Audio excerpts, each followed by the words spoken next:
Debajo del desierto más árido del planeta, cubiertos por siglos de silencio, hay cuerpos que no murieron del todo. Cuerpos envueltos como si fueran secretos. Cuerpos alargados, retorcidos, transformados. No son momias egipcias. No son esqueletos anónimos. Son los muertos de Paracas. Y siguen esperando que alguien los escuche. Esta civilización no dejó templos gigantes ni ejércitos grabados en piedra. Dejó otra cosa. Dejó arte que desafía el tiempo. Telas tan finas que parecen imposibles. Cirugías que no deberían haber existido. Cráneos que alteran todo lo que creemos saber. ¿Fueron solo prácticas rituales? ¿O sabían algo que nosotros hemos olvidado? Puede que esta historia no sea para ti. Puede que prefieras las versiones seguras de la historia, las que caben en los libros. Pero si decides seguir, si decides mirar debajo de la arena, descubrirás algo que incomoda y transforma. Antes de comenzar, ¿por qué no te suscribes y te unes a nuestra comunidad apasionada por la historia y la cultura? Aquí descubrirás relatos fascinantes, misterios ancestrales y curiosidades que han dado forma al mundo. Mientras lo haces, activa la campana de notificaciones para no perderte ninguna de nuestras increíbles historias.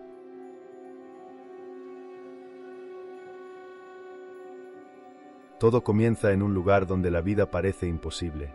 Un desierto sin sombra, viento que corta como cuchillas, un horizonte tan seco que ni los insectos quieren quedarse. Allí, justo allí, la civilización Paracas eligió florecer. No en los valles fértiles de los Andes, no en las selvas protectoras, no al borde de ríos caudalosos. Eligieron el desierto, o tal vez, el desierto los eligió a ellos. Y eso, por sí solo, ya debería hacernos dudar de todo. Porque para construir allí, para habitar allí, para dominar la muerte en un lugar sin agua ni consuelo, se necesita algo más que conocimiento agrícola. Se necesita visión. Se necesita un pacto con lo invisible. O algo que aún no entendemos. Cuando los arqueólogos del siglo XX comenzaron a excavar en la península de Paracas, pensaron que hallarían restos de pueblos costeros simples, pescadores primitivos. Pero lo que desenterraron no encajaba. Fardos funerarios de más de 3 metros de largo. Telas con miles de hilos por centímetro cuadrado. Cráneos abiertos y curados. Rostros pintados que no mostraban sufrimiento, sino serenidad. ¿Quiénes eran estas personas que decidieron instalarse en el silencio más absoluto y convertirlo en arte, en ciencia, en ritual? Los restos no están dispersos. No son tumbas aisladas. Son necrópolis organizadas, con arquitectura subterránea. Cavernas circulares talladas a mano, profundas, perfectas. Como si los Paracas hubieran decidido enterrar a sus muertos no como un final, sino como una entrada a algo más. Y lo más perturbador, lo hicieron todo en silencio. No dejaron escritura. No dejaron inscripciones. No dejaron jeroglíficos ni registros visibles. Lo que dejaron fue una ausencia poderosa. El tipo de ausencia que duele porque parece intencional. Puede que pienses que no dejaron registros porque no pudieron, pero, ¿y si no quisieron? ¿Y si su forma de comunicación no era escrita, sino simbólica, textil, ritual, espiritual? Sus tejidos, más complejos que muchos sistemas de notación contemporáneos, no eran solo decorativos. Eran códigos. Cada color, cada patrón, cada animal bordado tenía un propósito. No para agradar al ojo, sino para transmitir poder. Para mantener viva una memoria. Para conectar este mundo con otro que, quizás, aún no conocemos. Y allí, justo en la frontera entre vida y muerte, los Paracas se movían con soltura. Su gente vivía con la certeza de que la muerte no era una caída, sino una transición. Por eso la vestían con tanto detalle. Por eso preparaban los cuerpos como si fueran a caminar de nuevo. Porque, en cierto modo, lo harían. ¿Y si la razón por la que vivieron en el desierto fue precisamente esa? Porque allí la muerte no duele, porque no hay nada que distraiga su verdad. La arqueología aún intenta responder estas preguntas. Pero el viento de Paracas, cada vez que se levanta, parece susurrar una advertencia. No todo lo que se puede descubrir debe ser comprendido tan fácilmente. Y tú, ahora que has puesto un pie en esta arena, ¿estás dispuesto a seguir, sabiendo que lo que descubrirás podría reescribir lo que creías saber sobre los orígenes del conocimiento humano?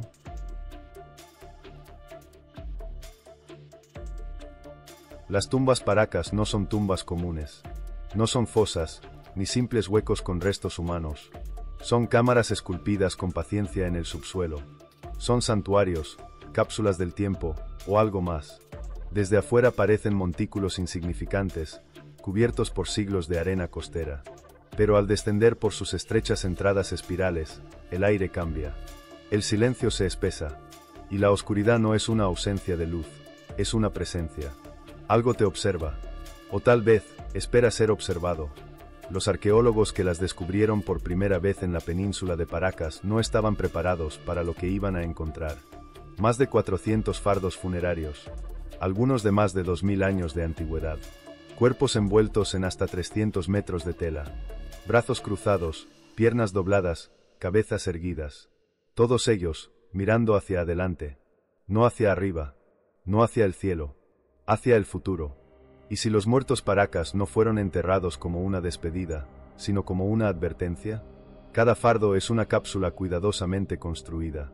No solo contiene un cuerpo, contiene objetos rituales, plantas, instrumentos, tejidos con símbolos complejos, y, en muchos casos, restos de otras personas más jóvenes.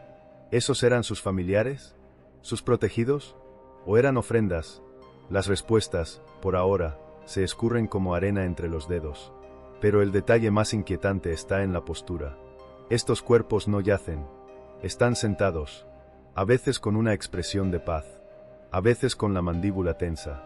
Siempre envueltos con una precisión sobrecogedora. Como si fueran testigos. Testigos de algo que ocurrió. O que está por ocurrir. Y que nosotros aún no hemos comprendido. Puede que pienses que eso es solo una interpretación simbólica. Pero, ¿y si su disposición corporal fuera una forma de comunicación que aún no hemos aprendido a leer? Algunos cuerpos conservan ojos, piel, cabello rojo. Sí, rojo. No por pigmentación artificial, sino natural.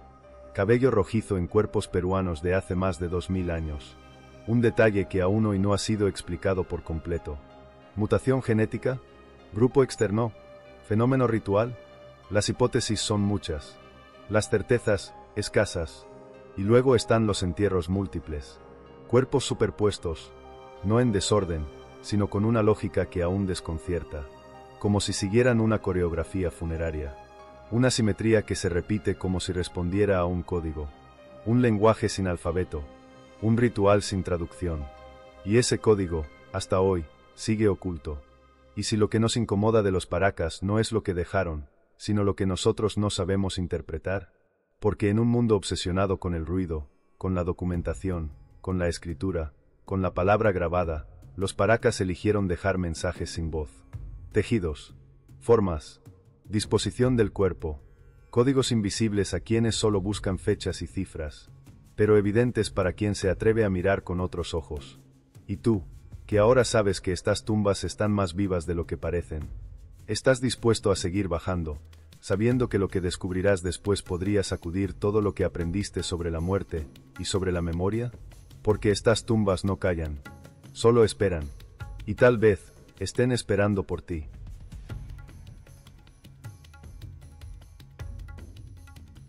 Hay prácticas que atraviesan el tiempo como cuchillos, que al ser descubiertas, no despiertan asombro, despiertan miedo. Cuando se hallaron los primeros cráneos Paracas, algunos arqueólogos pensaron que estaban ante casos de malformación. Otros, que se trataba de prácticas aisladas. Pero la evidencia creció, y lo que se descubrió fue algo que el mundo aún no ha terminado de procesar. La civilización Paracas deformaba deliberadamente los cráneos de sus hijos. No por error, no por accidente, por diseño. Lo hacían desde los primeros días de vida, cuando los huesos del cráneo aún eran moldeables. Utilizaban tablillas de madera, vendajes, presión continua. Y lo hacían con precisión, con simetría, con intención. El resultado eran cráneos alargados, elevados, expandidos. Cráneos que no se parecían a nada que se viera en otras culturas de su tiempo, ni siquiera en otras partes de los Andes. Y aquí es donde todo se vuelve incómodo, porque algunos de esos cráneos muestran volúmenes internos mayores que los normales, cavidades craneales más amplias, parietales fusionados, estructuras óseas que no coinciden del todo con lo esperado. ¿Y si no era solo una moda estética? ¿Y si había algo más, algo funcional, espiritual, o incluso biológico que aún no entendemos? Las teorías abundan, Unos dicen que era una señal de estatus, que solo los líderes llevaban estas deformaciones, como símbolo de poder. Otros, que era una forma de parecerse a los dioses. ¿Pero cuáles dioses? ¿Y por qué semejante forma? Están quienes apuntan a una explicación médica o ritual, la expansión del cráneo como forma de estimular estados de conciencia alterados, de canalizar energía, de abrir canales espirituales. Y están, por supuesto, los que sugieren teorías más radicales, contacto con entidades desconocidas, adaptación genética, linajes no humanos. Puede que pienses que eso roza la ficción. Pero, ¿qué ocurre cuando la ciencia no puede responder con claridad, y la evidencia desafía la lógica establecida? No hablamos de uno o dos casos aislados. Hablamos de decenas de cráneos hallados en perfecto estado.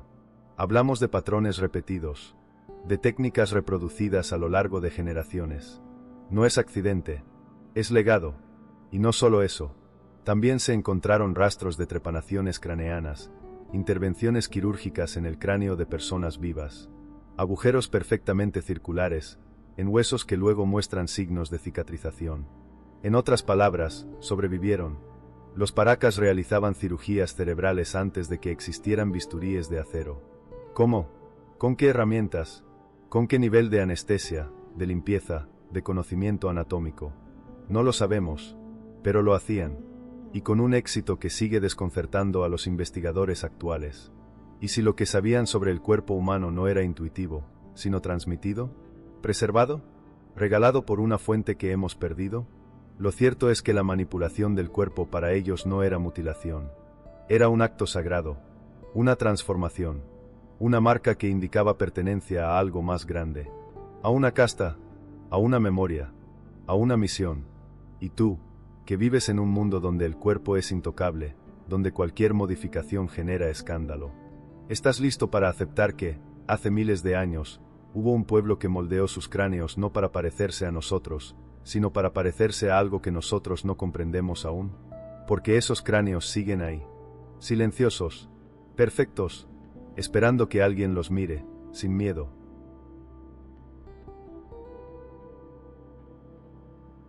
En museos con clima controlado, bajo luces blancas y vitrinas gruesas, yacen tejidos que no deberían existir. Tienen más de 2000 años de antigüedad. Sus colores aún brillan. Sus hilos, casi microscópicos, están intactos. Los patrones que muestran no se repiten.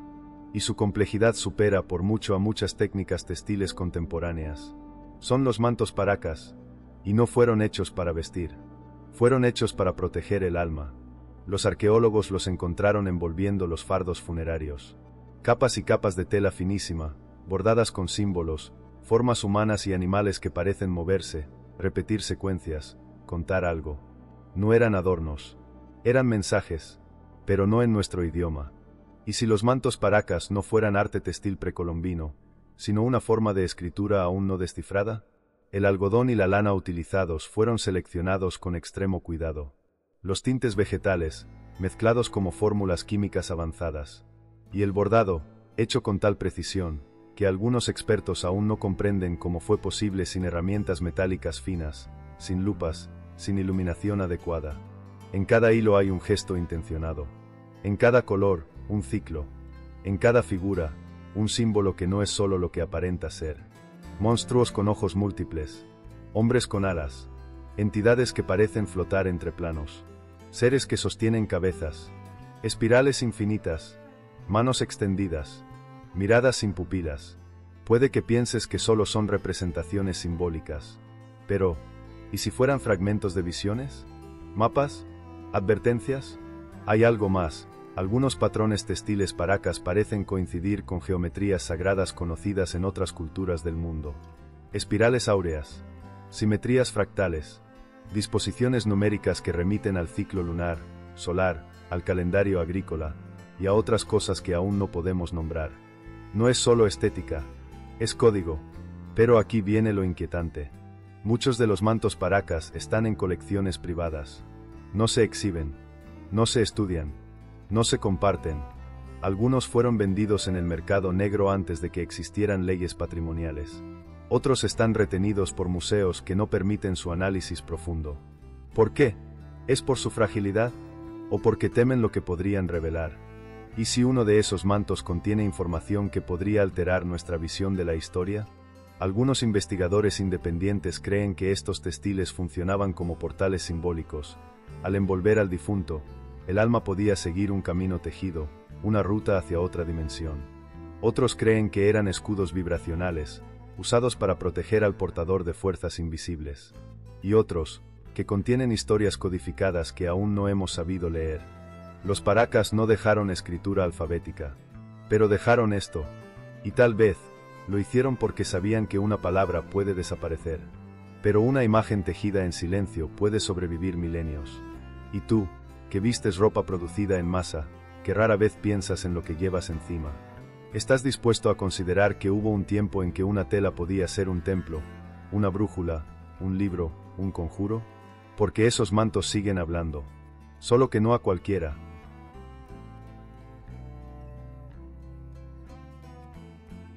Hay civilizaciones que tallan sus dioses en piedra, otras, que construyen templos para que el cielo los escuche, pero los paracas bordaron ojos, ojos por todas partes, ojos que no cierran, ojos que no parpadean, ojos en mantos, en cabezas, en cuerpos que ya no respiran. ¿A quién estaban mirando? ¿A quién esperaban que miraran? ¿Y por qué tantos ojos, en una cultura que desapareció sin dejar palabras? Los mantos funerarios de paracas, en su mayoría, están plagados de figuras humanoides con ojos desproporcionados. Ojos abiertos, circulares, a veces múltiples. Rostros que no sonríen, no lloran, solo miran. Y no solo hacia afuera, hacia quien los observa. A veces hacia adentro, hacia el cuerpo que envuelven. Ese detalle, que suele pasar desapercibido por quienes solo ven el color o el patrón, es uno de los elementos más inquietantes de todo el legado paracas. Y no está solo. También están las cabezas trofeo.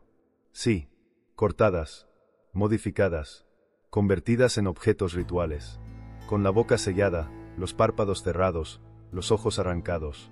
El contraste es escalofriante, los ojos de los mantos nunca se cierran, pero los de las cabezas reales fueron silenciados para siempre.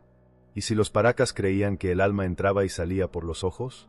¿Y si esos rituales tenían como objetivo sellar o liberar algo que no debía quedarse atrapado? Las cabezas trofeo, halladas en varios contextos funerarios, no eran objetos de guerra. No estaban ahí como trofeos militares. Su preparación era demasiado precisa, demasiado simbólica. Se vaciaban cuidadosamente, se secaban, se decoraban. A veces, se cosían con cabello humano. Y en muchos casos, eran enterradas junto a los cuerpos en posición fetal. No parece un castigo, parece una ofrenda. Y aquí entra una de las teorías más inquietantes, que los paracas creían que ciertas cabezas, especialmente las de enemigos poderosos o personajes de alto nivel espiritual, contenían energía que podía ser transferida, contenida, o incluso utilizada como protección para el tránsito hacia el otro mundo. Puede que pienses que esto es solo superstición antigua, pero, ¿y si su comprensión del alma y el cuerpo superaba la nuestra en otras formas? Algunos estudios recientes han revelado que ciertas cabezas trofeo paracas fueron enterradas con sustancias vegetales psicotrópicas. ¿Por qué? ¿Acaso servían como canal para visiones? ¿Eran oráculos? ¿Vigilantes de las puertas entre mundos? Y aquí volvemos a los ojos. Porque si cierras los ojos de los muertos, ¿qué queda vigilando? Los ojos bordados. Los ojos tejidos por manos humanas, pero inspirados, quizás, en visiones que no eran humanas del todo. O en miedos muy humanos, de algo que los superaba. Y si los paracas no hacían estas cosas por barbarie, ni por arte, ni por costumbre, sino porque sabían que en el momento de la muerte, algo se abría, algo grande, algo que necesitaba ser visto, o contenido. Y tú, que has llegado hasta aquí, tal vez sientas incomodidad. Tal vez te preguntes si es correcto mirar tan de cerca algo tan oscuro. Pero esa incomodidad, también es parte del mensaje. Porque estas cabezas, estos ojos, estos cuerpos sellados en silencio, no son una historia macabra, son una advertencia envuelta en belleza. Y tú ahora lo sabes. ¿Te atreves a seguir, sabiendo que cuanto más te acerques, más podrían devolverte la mirada?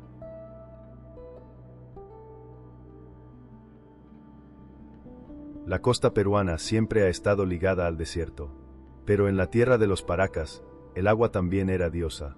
Todo lo que esta civilización hizo, sus asentamientos, sus tumbas, sus rituales, giraba en torno a un mar que no solo bañaba sus orillas, sino que quizás alguna vez los rodeó por completo. Porque entre los restos arqueológicos, los patrones textiles, las ofrendas funerarias y las leyendas indígenas posteriores, algo no encaja del todo. Hay símbolos de peces que nunca se han registrado en esas aguas. Hay referencias a lagos y canales interiores. Y hay una sospecha, que los paracas habitaron un mundo acuático que ya no existe. Y si no vivieron junto al mar, sino dentro de un mar que se retiró hace siglos, dejando tras de sí un silencio salado que aún no entendemos del todo. Esta teoría, que hasta hace poco era considerada marginal, ha comenzado a encontrar ecos en la ciencia moderna. Algunos geólogos han sugerido que los paracas pudieron haberse asentado en lo que fue un cuerpo de agua salobre mucho más grande, una especie de mar interior estacional que, al evaporarse o desplazarse por cambios tectónicos, dejó no solo arena, sino símbolos sin explicación. Y los paracas, que todo lo ritualizaban, no dejaron pasar esa transformación como algo físico. La elevaron a mito, a deidad, a obsesión. Sus mantos están llenos de seres marinos, peces, pulpos, serpientes acuáticas, seres híbridos que nadan o flotan entre planos. Incluso los cuerpos humanos aparecen a veces con extremidades en forma de aletas, o con cabelleras que se ondulan como si estuvieran sumergidas. No es solo arte, es memoria. Puede que pienses que simplemente eran una cultura costera, pero, ¿y si estaban narrando la desaparición de un mundo que les fue arrancado por el tiempo?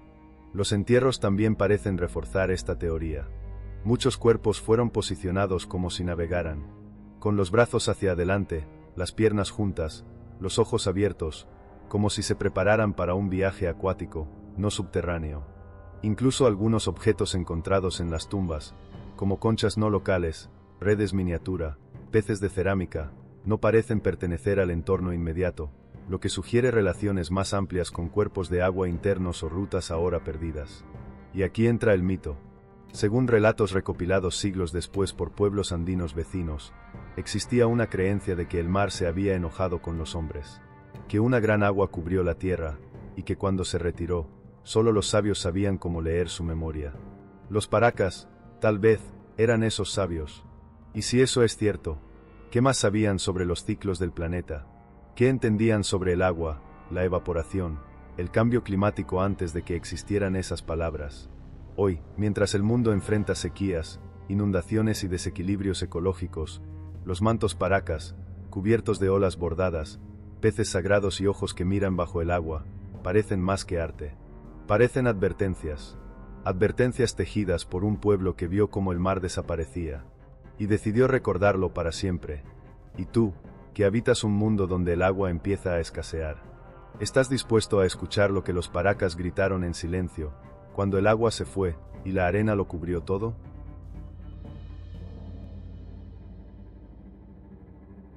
Cuando pensamos en las religiones antiguas, lo primero que imaginamos son figuras, dioses tallados, templos monumentales, sacrificios públicos, mitologías claras. Pero en el mundo paracas, no hay estatuas, no hay ídolos, no hay templos piramidales, no hay inscripciones divinas. Y, sin embargo, hay algo, una sensación, un orden, una presencia, como si la fe no necesitara de formas, porque ya lo impregnaba todo. ¿Y si los paracas adoraban lo que no podía ser atrapado? ¿Y si su dios era el viento, o algo más sutil aún? Los mantos, los cuerpos, las ofrendas, las cavernas funerarias, todo parece dispuesto con una intención invisible, como si cada acción estuviera dirigida a entidades que no se muestran, que no hablan, pero que exigen respeto absoluto. Y allí, en ese espacio intangible, aparece uno de los elementos más perturbadores, la ausencia ritual. Porque los paracas no representaron a sus deidades como lo hicieron los mayas, los egipcios, los incas. No hay figuras antropomorfas dominantes. En su lugar, hay símbolos que se repiten como mantras, espirales, ojos, serpientes, aves estilizadas, figuras humanas con alas, cuerpos flotando, nunca un trono, nunca una figura central, nunca un rostro divino. Solo movimiento, transformación, fluctuación. Puede que pienses que eso se debe a una falta de desarrollo religioso, pero, ¿y si es todo lo contrario? ¿Y si lograron lo que otras culturas solo soñaron, fundirse con lo sagrado sin necesidad de mediadores? Algunos estudiosos han sugerido que los paracas practicaban una espiritualidad aeriforme. Su desierto, azotado por vientos constantes, parecía hablarles. El paracas, ese viento feroz que aún lleva su nombre, podía ser un mensajero, un dios mismo, una manifestación viva de lo invisible. No lo esculpieron, lo escucharon. La idea de lo sagrado estaba en la vibración, no en la piedra, en la textura del manto, no en el trono, en la forma en que los cuerpos eran orientados dentro de las tumbas, siempre en círculos, como si giraran en torno a una presencia que nunca se deja ver. Y eso, lo que no se ve, es justamente lo que más poder tiene. Y si los dioses de los paracas no necesitaban rostro, porque estaban en todas partes al mismo tiempo, cuando llegaron los conquistadores siglos después, buscaban ídolos. No los encontraron. Buscaron templos. Tampoco. Buscaron palabras sagradas, libros, tablillas. Nada. Y entonces los llamaron atrasados. Pero, ¿y si simplemente no supieron dónde mirar? Porque cuando todo lo que eres está integrado a lo invisible, no necesitas construir para probarlo. Solo vivir con él, convivir con él y morir en su presencia. Y tú, que vienes de un mundo saturado de imágenes, de ruido, de discursos, ¿estás dispuesto a creer en una espiritualidad sin rostro, que se manifiesta solo cuando cierras los ojos? Porque el verdadero poder no siempre se muestra. A veces, solo se intuye. Y los paracas sabían que, en el viento, había alguien escuchando.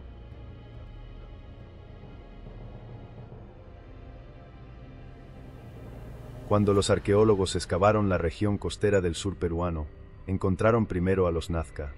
Cerámica colorida, líneas trazadas con precisión sobre el desierto, íconos de monos, colibríes, manos. Una civilización compleja, poderosa, espiritual. Pero cavando más profundo, literalmente, apareció otra historia. Más antigua, más oscura, más silenciosa. Los paracas. Y con ese descubrimiento, una pregunta surgió como una grieta en el suelo. ¿Qué ocurrió entre ellos? Porque los paracas desaparecen justo cuando los Nazca comienzan a florecer. Sus estilos artísticos son distintos. Sus prácticas funerarias, opuestas. Sus rituales, incompatibles. Y sin embargo, están geográficamente superpuestos. ¿Fue una evolución pacífica, o una sustitución disfrazada de transición? Durante décadas se ha intentado construir una narrativa cómoda. Los Nazca como herederos culturales, que adoptaron técnicas textiles y conocimiento agrícola paracas, mientras desarrollaban sus propios símbolos y creencias.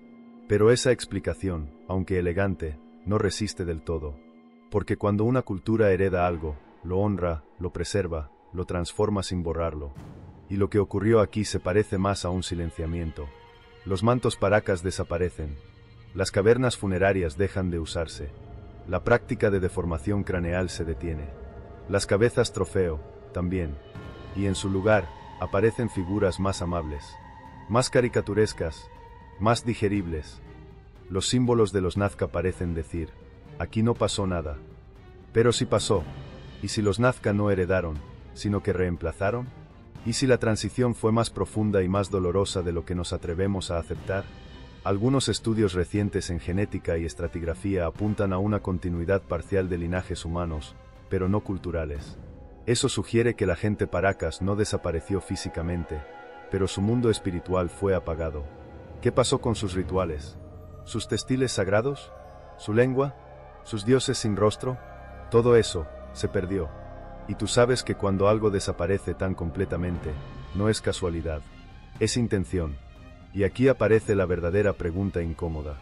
¿Por qué fue necesario borrar a los paracas? ¿Fue por miedo? ¿Por desacuerdo ideológico? ¿Por una ruptura en la cosmovisión del tiempo? ¿O porque sabían algo que ya no debía sobrevivir?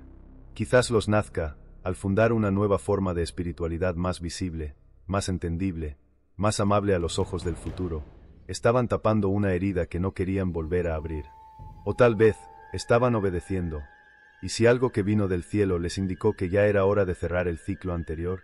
Porque los Nazca trazaron líneas gigantescas que solo pueden verse desde lo alto. Pero los paracas tejían símbolos que solo se entienden en la oscuridad. Uno miraba al cielo, el otro, al subsuelo. Dos civilizaciones, dos direcciones, dos pactos. ¿Y tú, que buscas respuestas claras? ¿Estás listo para aceptar que a veces una cultura no muere, es silenciada? ¿Y que su voz, aún hoy, sigue vibrando debajo de los trazos más visibles de la historia? Durante décadas, los cráneos paracas fueron vistos como piezas arqueológicas excepcionales, pero nada más. Formaban parte del paisaje del museo. Eran fotografiados, medidos, catalogados. Pero todo cambió cuando alguien hizo una pregunta que, hasta entonces, nadie se había atrevido a plantear en voz alta. ¿Y si estos cráneos no son humanos, al menos, no del todo? No fue un arqueólogo el primero en decirlo. Fue un outsider, un investigador independiente, uno de esos que la academia suele mirar con cejas levantadas y escepticismo automático. Y sin embargo, las pruebas comenzaron a acumularse. Cráneos con capacidad craneal hasta un 25% mayor que la media humana. Cráneos sin sutura sagital, una línea ósea presente en todos los humanos que permite la expansión del cráneo infantil. Cráneos con formas completamente diferentes, más alargadas, más profundas, con puntos de inserción muscular alterados. ¿Deformación artificial? En muchos casos, sí. ¿Pero en todos? No. Algunos cráneos paracas, según diversos análisis, no muestran signos de haber sido modificados externamente. No tienen marcas de presión mecánica. Crecieron así desde el nacimiento. Es decir, así eran. ¿Y si no todos los cráneos alargados fueron deformados, porque algunos ya nacieron distintos? Las implicaciones son abismales. Los estudios de ADN realizados por investigadores independientes y confirmados por laboratorios externos revelaron algo más perturbador. Los marcadores genéticos de algunos de estos individuos no coinciden con poblaciones indígenas americanas, ni de la costa, ni de los Andes, ni de ningún grupo originario del continente. En lugar de ello, se detectaron haplogrupos presentes en regiones del Cáucaso, Europa del Este y Medio Oriente. Y no hablamos de migraciones modernas. Hablamos de restos con más de 2000 años de antigüedad. La comunidad científica reaccionó con escepticismo. Algunos exigieron mayor rigor. Otros desestimaron los resultados por no haber sido publicados en revistas académicas de alto impacto. Y otros, simplemente callaron. Porque si esto fuera cierto, si una población genéticamente distinta, con características fisiológicas únicas, vivió en el Perú preincaico, entonces toda la narrativa del poblamiento americano tendría que ser reescrita. Y no todos están dispuestos a hacer eso. Puede que pienses que estas ideas son fantasiosas, pero, ¿y si lo que más miedo da no es la fantasía, sino que pueda ser verdad? Hay más.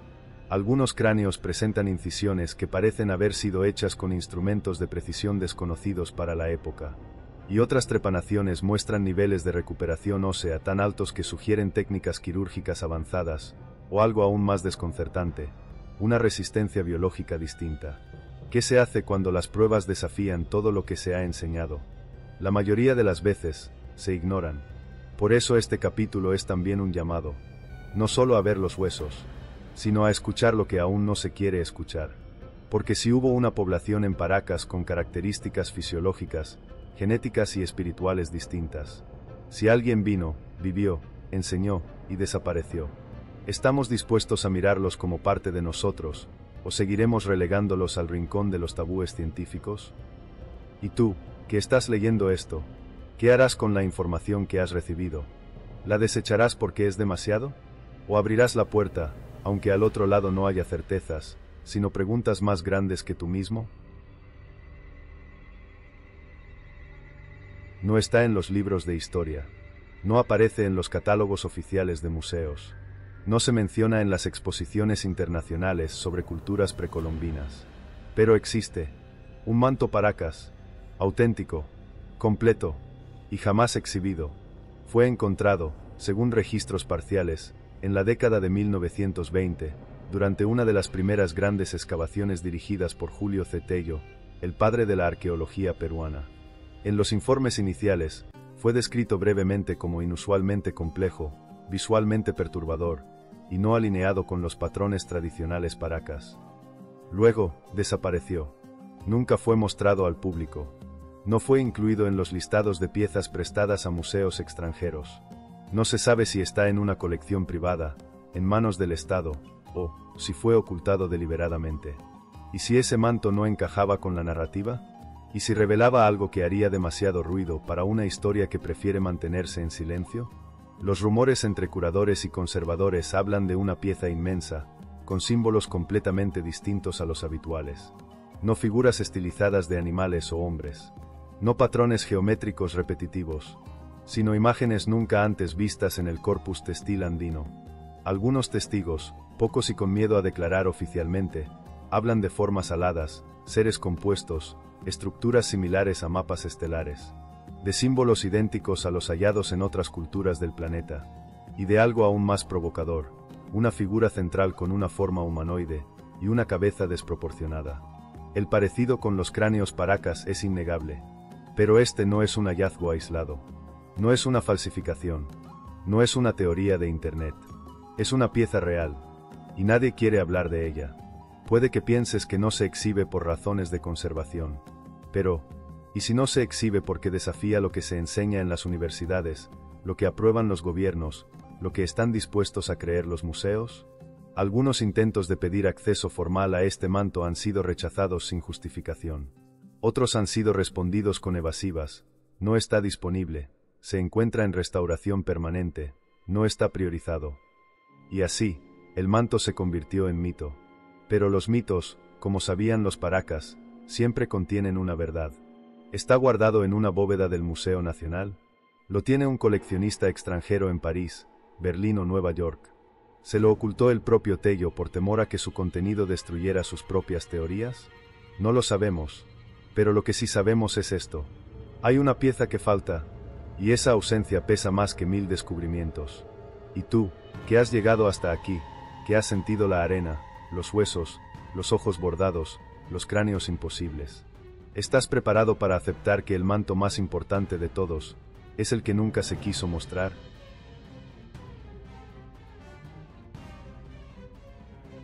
Ahora que sabes todo esto, ¿sigues creyendo que los paracas fueron simplemente una cultura antigua más? ¿O comienzas a sospechar que su silencio fue una forma superior de decirlo todo? Porque lo más inquietante no es lo que dejaron, es lo que eligieron no decir. Mientras otras civilizaciones se aferraban a templos, estatuas y conquistas visibles, los paracas bordaban ojos que no parpadean, envolvían cuerpos como si cada uno fuera una constelación, moldeaban cráneos con un sentido que aún se nos escapa, y hablaban con el viento. No dejaron escritura, porque quizás su mensaje no era para ser leído, sino sentido. Y sin embargo, los hemos silenciado 2 veces. Primero, cuando su cultura fue reemplazada, y después, cuando su misterio se volvió demasiado incómodo para encajarlo en los libros. Pero la arena no olvida, y tú ahora tampoco puedes hacerlo. Puede que pienses que ya lo has visto todo, pero, ¿y si lo más importante está justo en lo que no viste? ¿Y si Paracas no es solo historia, sino advertencia? Advertencia de lo que se pierde cuando el mundo moderno descarta lo que no puede entender. Advertencia de lo que olvidamos cuando medimos el pasado solo con herramientas del presente. Advertencia de que quizás alguien nos habló hace miles de años y seguimos sin escuchar. Y ahora, frente a esta verdad envuelta en silencio, te queda solo una decisión. Puedes cerrar este viaje, respirar hondo y seguir tu día como si nada. O puedes dejar que algo dentro de ti cambie. Porque los paracas siguen allí, en cada manto oculto, en cada cráneo que desafía la norma, en cada símbolo bordado por manos que sabían más de lo que decían.